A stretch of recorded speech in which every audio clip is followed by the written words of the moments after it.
அவர் தான் சொல்லிட்டு இருக்காரு, தாவேகா தலைவர் தான் சொல்றாரு டிவிகே vs டிஎம்கே 2 பேருக்கு நடுவுல தான் போட்டின்னு.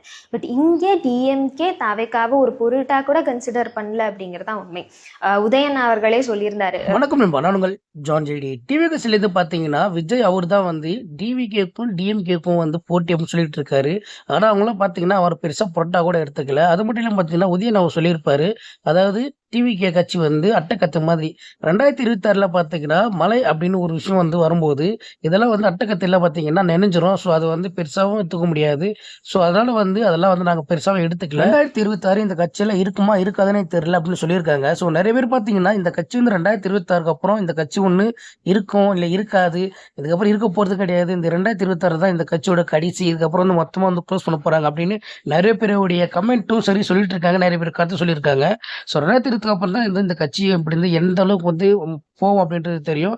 ஸோ இவங்களுடைய கருத்துக்கு உங்களோட கருத்தை கமெண்ட் பண்ணுங்க. முடிஞ்ச சேனலை ஃபாலோ பண்ணுங்க. அது மட்டும் இல்லாமல் எஸ்ஐஆர் பற்றி வந்து பேசியிருக்காங்க. ஸோ அந்த வீடியோவை காட்டுறேன். ஸோ வீடியோ பாருங்க, அதோட கருத்தை உங்களுக்கு கருத்தை கமெண்ட் பண்ணீங்க. எஸ்ஐஆருக்கு வந்துட்டு தாவேகா நியாயமா போராட்டம் நடத்த வேண்டியது பாஜகவை எதிர்த்து தான் நடத்தணும். ஏன்னா தேர்தல் ஆணையத்தை ஒரு கைப்பாவையா பயன்படுத்தி பாஜக தான் அவங்களுக்கு வாக்களிக்காத வாக்காளர்களை வாக்காளர் பட்டியலிருந்து எடுத்துட்டு இருக்காங்க.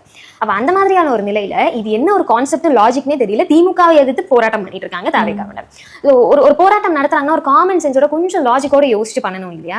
அது அந்த தலைவருக்கும் கிடையாது, தொண்டர்களுக்கும் கிடையாது.